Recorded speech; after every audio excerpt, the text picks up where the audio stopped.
Bonjour à tous, aujourd'hui on se retrouve pour une nouvelle vidéo consacrée aux hortensias. Donc ici on va vraiment montrer comment tailler un hortensia. Bien sûr il existe différentes sortes d'hortensias, différentes espèces. Et alors en fonction des espèces, la taille est différente. Ici on va s'attarder sur le Hydrangea macrophylla. Je mettrai le nom exact de cette variété-ci, car il en existe plusieurs sortes de variétés dans les macrophylla. Donc on va montrer donc comment le tailler, à savoir que c'est un arbrisseau qui est quand même assez répandu, mais le problème c'est que vu les étés qu'on a de plus en plus chauds, c'est une plante qui résiste de moins en moins chez nous. Pourquoi? Parce que le feuillage a tendance à brûler, il est vraiment sectionné par le soleil, il brûle carrément.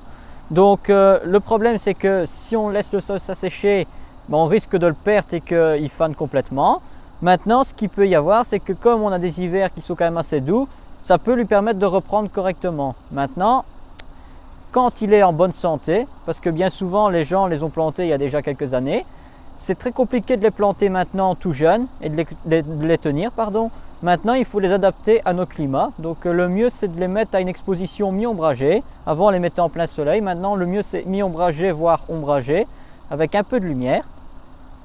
Alors ici donc en règle générale, c'est quand même quelque chose qui pousse assez facilement, que vous pouvez mettre dans tout type de jardin, à savoir que c'est une plante à tendance acidophile qui aime bien les sols légèrement acides. Donc mélangez bien la terre de jardin avec votre terre de bruyère, soit en terreau, soit en fumier adapté, en compost. Et alors, le feuillage, vous pouvez le laisser tomber parce que c'est un caduc. Donc en hiver, vous pouvez le laisser tomber et le laisser au pied pour que le feuillage se décompose et puisse nourrir à nouveau la plante. Donc ici, c'est un macrophylla. La variété, je la noterai.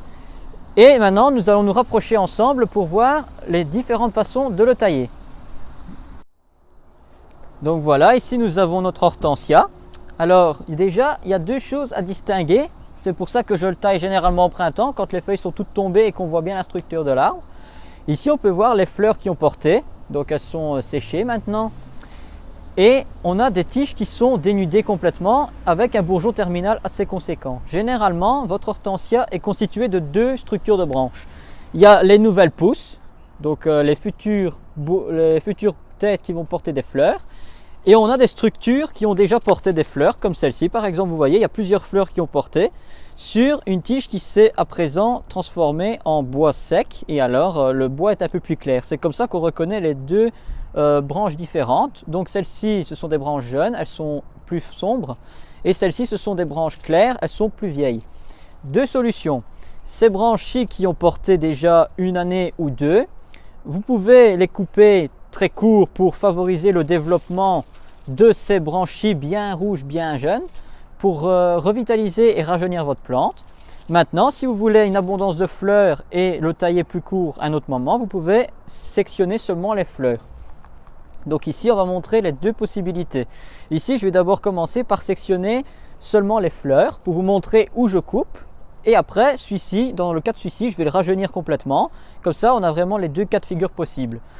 Donc, celle-ci, on n'y touche pas. Pourquoi? Parce qu'il n'y a pas d'apparition de fleurs dessus, il n'y a pas d'inflorescence fanée. Le bourgeon ici, ce sera la future fleur de l'été prochain. Donc celle-là, on n'y touche pas, on ne les taille pas, parce que ces bourgeons-là ne porteront pas de fleurs.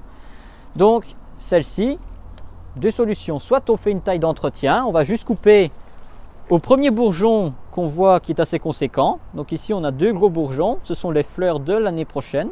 Donc je vais couper juste au-dessus et on récupère seulement l'ambre florale. Donc ça, c'est la première solution. On va le faire sur l'ensemble de cette branche-ci. Donc ici, on a les bourgeons. Je coupe toujours au-dessus du premier bourgeon après l'inflorescence.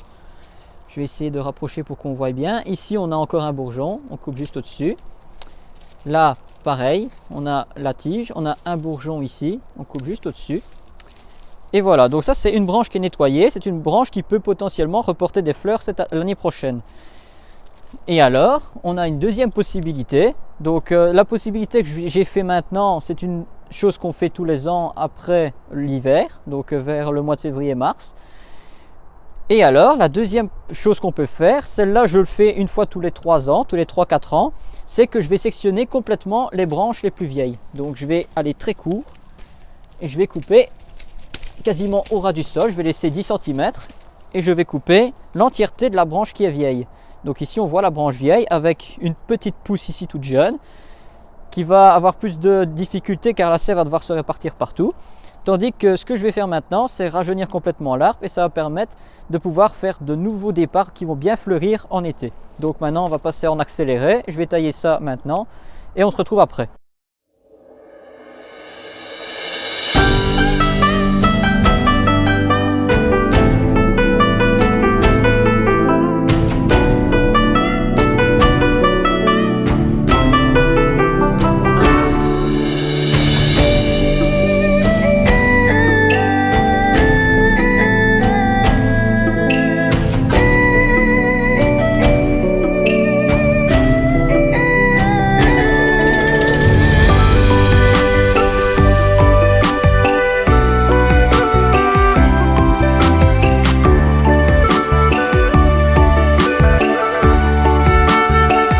Alors voilà, donc ici la taille est maintenant terminée.